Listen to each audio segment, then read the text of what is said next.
Welcome to the next class on chemical kinetics. In the previous class discussed about order molecularity and their rate constants expressions. Now we're going to start about half-life of the reaction. As per the nuclear chemistry point of view, time required for the decay of half of the parent atoms into daughter atoms is called as half-life period. And N0 is the parent number of atoms, initial number of compound mass, and n is the after time interval T off. This is the after half-life, what is the quantity of the radioactive isotope. The expression is T off is given as, this is e to the power of minus lambda t, logarithmic application, this is the formula. But when you see radioactive half-life of the radioactive isotope, that expression can also be written logarithmic form as log A is equals to log A naught minus lambda t. Here you can also put n. Here we will get a straight line with a negative slope, and this graphical representation is telling about 32 phosphorus 32 decay taking 14.3 days is the half-life. As per the according to y-axis concepts, here y-axis we have activity and axis we have time interval taken here in the number of days, and initially the time, that is 14.3, and another time interval, that is 28.6. These values are indicating that the activity of the substance is decreasing 50% of it after the 14.3 days. That is considered as half-life. But let us come to the general chemical reaction point of rate of half-life of the reaction is nothing but, usually when you take a chemical reaction, the time required for the half concentration of the reactant to become one half of it, that is called as half-life. So the time required for the concentration of reactant to decrease half its initial value. Suppose initial value is A0, initial concentration is A0. At time t is equals to 0. But at a particular time, if this concentration is became A0 by 2, then that is called as T off. That time interval is called as T off. So it can be changed to A0 by 4 after one more half-life. That is the 2 half-lives will required in this case. If it has become A0 by 8, then it takes 3 half-lives. Okay. Let us see this graphical representation. T off or T 0.5, or the y-axis concentration is taken and time taken on x-axis, and we have there are 16 are there. 16 is the particles number or molecules, but exactly at one particular one half time the number of molecules became 8. So 16 became 8 and 8 became 4 after the second half-life. This is, and 4 became 2 after the third half-life. So this is the third half-life.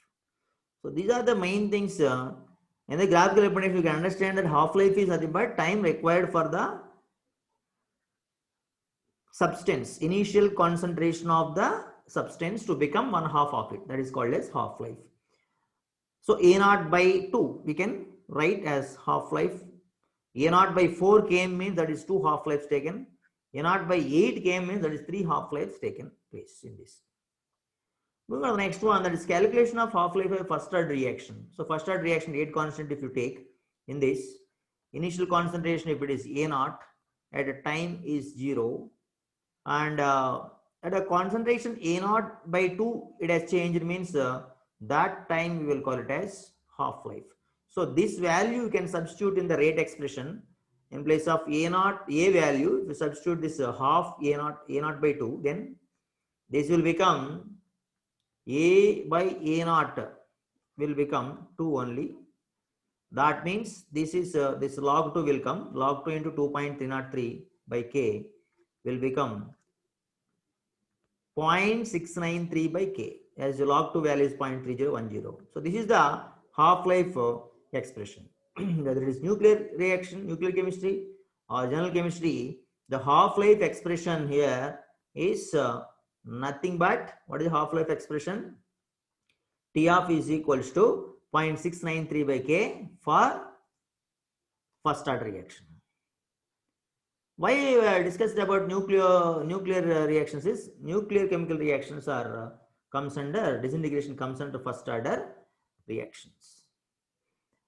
And moving on to the next one here, this half-life discussion is said to be independent of the initial concentration of the reactant when it is first order reaction. It's not for all, it is only for first order reaction. It is inversely proportional to K from the expression rate constant K. That is first order reaction based information. Let's move to the half-life of second order. We have second order expression, rate constant expression for 2A gives rise to products is Kt is equals to 1 by A minus 1 by A naught. In this expression also, again, if you write A is equals to A naught by 2 at time T off, then what will happen if this is substituted in this expression after LCM, after doing LCM, what will come, we get T off is equals to 1 by K into A naught. So here what happened, the half-life is inversely proportional to initial concentration. So that means in this case, half-life of second order reaction is depending on initial concentration of the reactant, we can say. So this can be distinguished between first order and second order. So half-life is different from first order and second order. So this is the second order graphical representation. Second order, we have first half-life, second half-life, sorry, this is second half-life, third half-life, fourth half-life, fifth half-life, like this. And every time we can't say it is half-life, because in this case, if you see these junctions and this particular junction, let us see, this is the junction, this is first half-life, this is second half-life, and this is third half-life. See time, how it is changing. But number of particles number you can easily calculate. This is 16, this is 8, this is 4, and this is 2. Okay. But in this case, what happened? The concentration of reactant A is function of time for second order reaction. Note that each half-life is twice as long as the preceding one, because T of is 1 by K into A naught.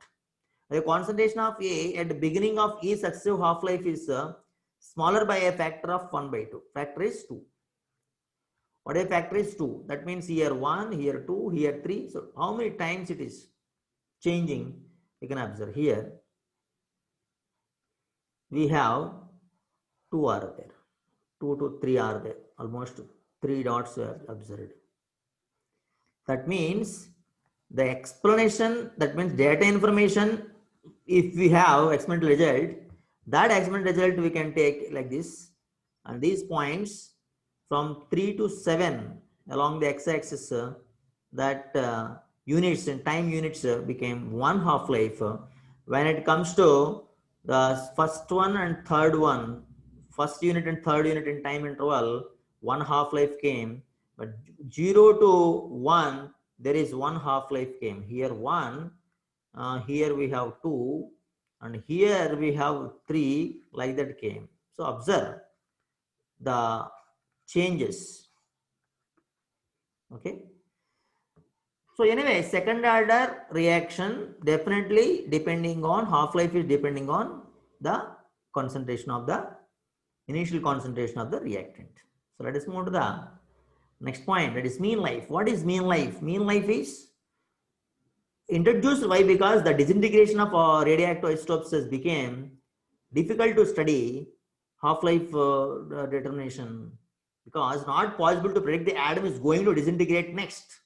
So when it is going to disintegrate, that means the next half-life determination, one half-life you have calculated, but next half-life determination became difficult because the disintegration of radioactive isotope has become difficult to study the half-life. That's why the dealing of order of reactions, in order to deal the type of this difficulty of calculations, mean life or average life is introduced for radioactive substances.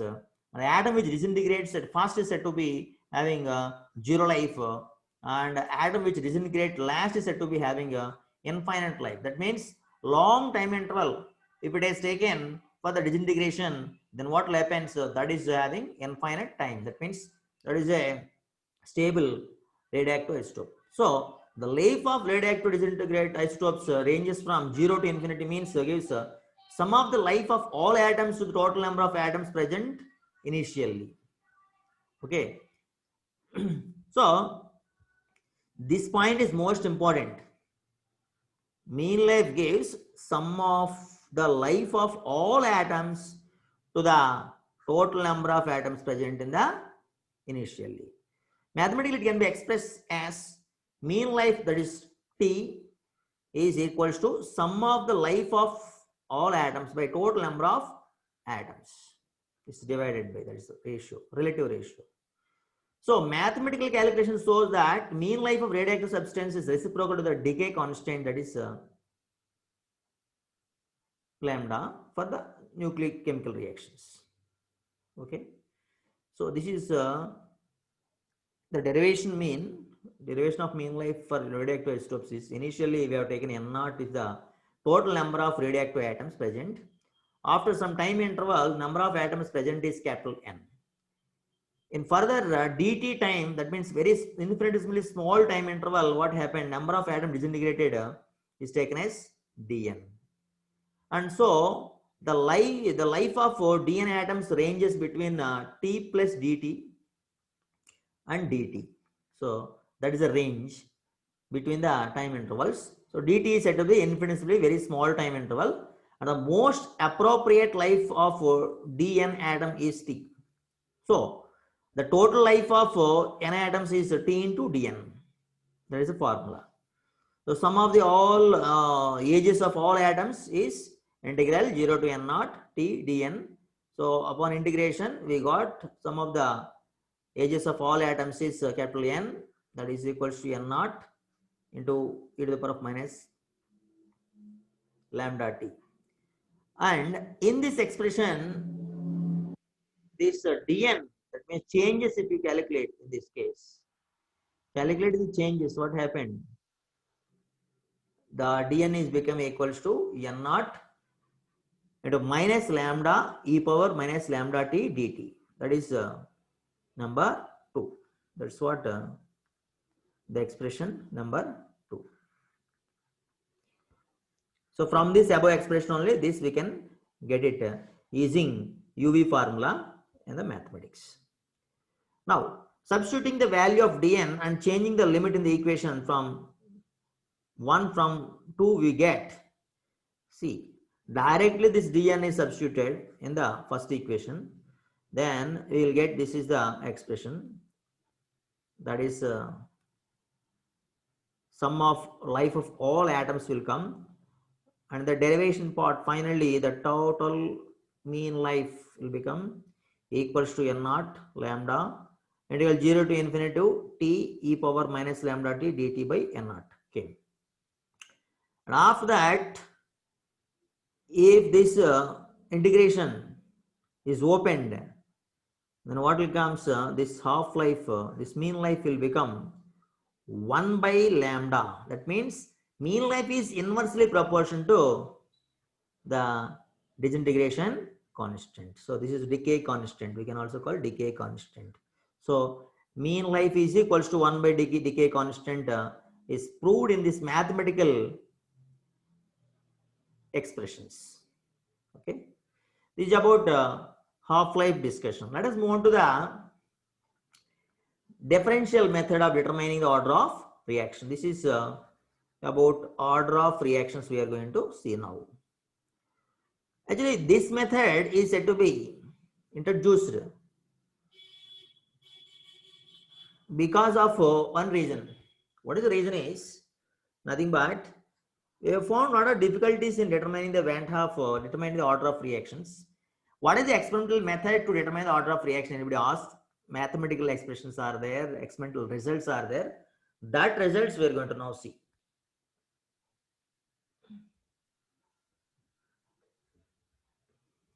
See, in this one, as you know, the rate is minus d by dt of concentration is k into c power n as per the Guldberg-Waage equation, law of conservation of mass.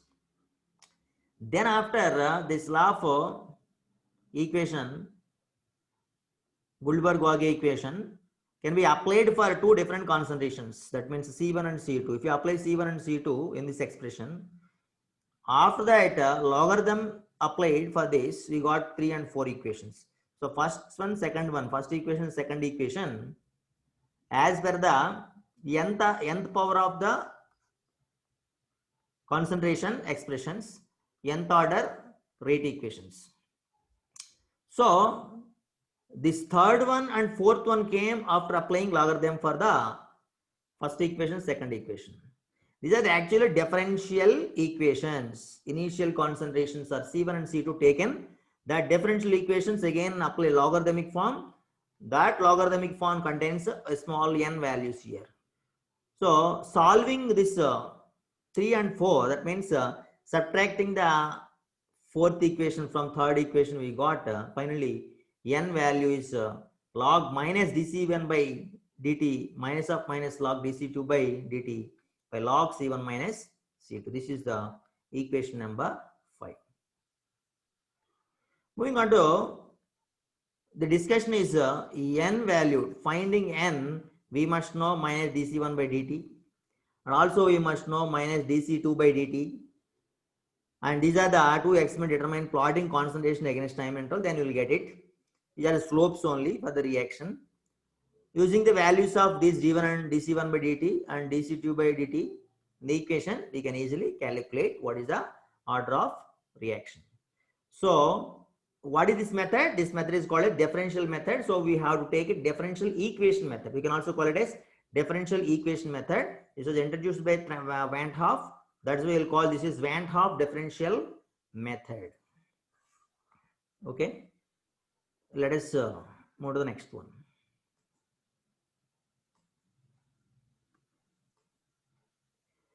Method of integration. Method of integration. So here what this method is telling, reaction under study is performed by taking different differential integration concentration of reactant A and at noting the concentration A minus X after regular time intervals T. Then the experimental values of A and A minus X and T are taken and then substituted into integrated rate equations of first order, second order, third order we have.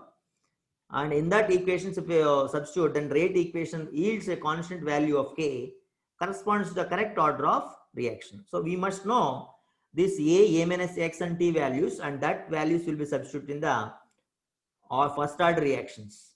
Rate constant equation, second order rate constant equation. So in case first order, what happened? These values are taken and as per the y equal to mx plus c, this expression came. The two variables of first order reactions are giving one straight line.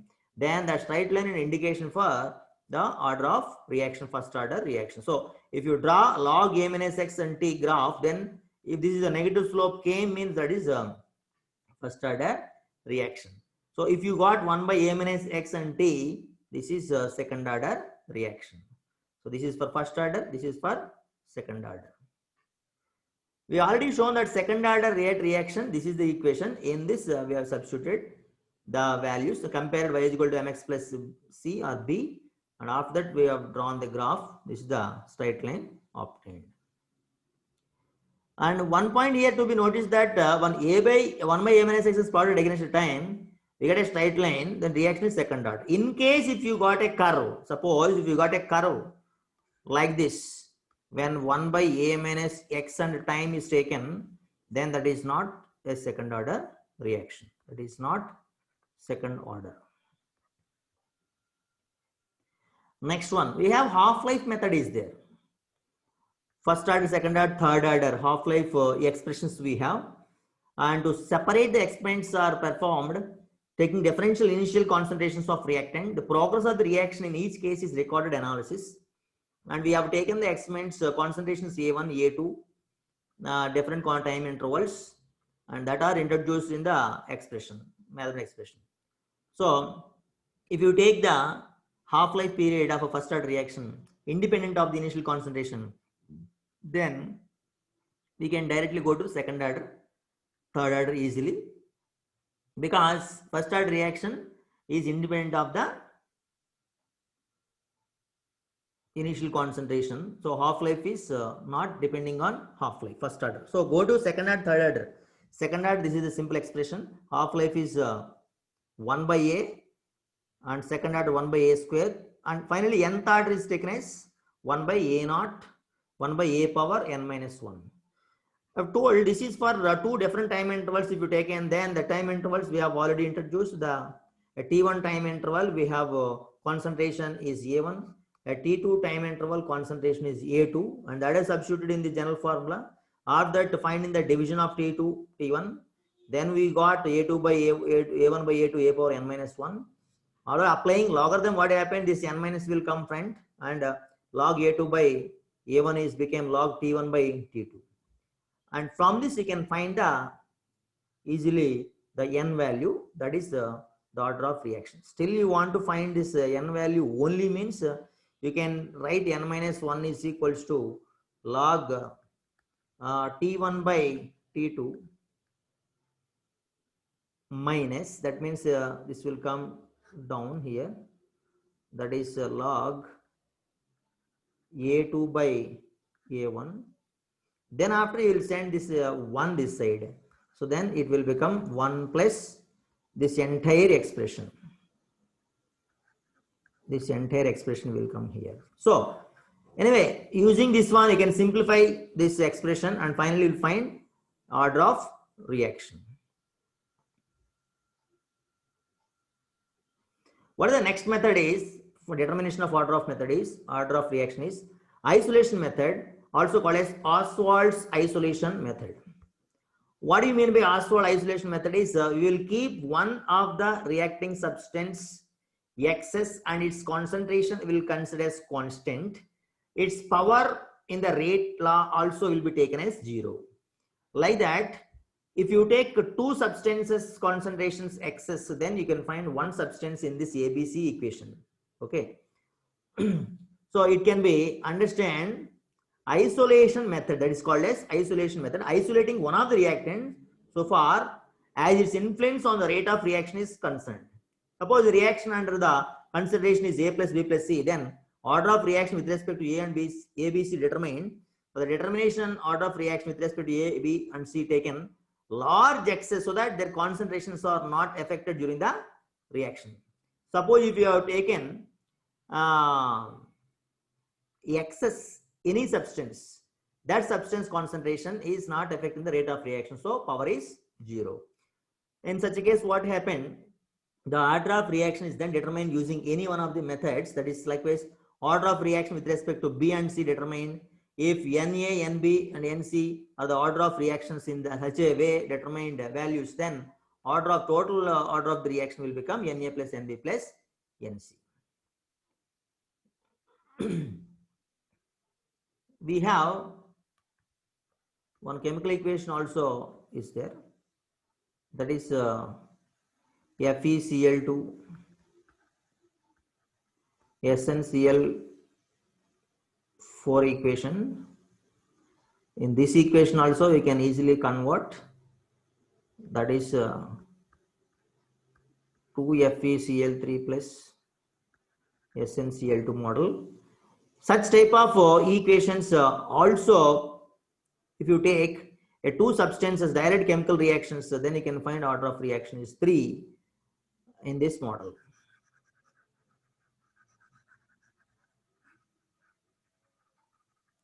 Let us move to the next one.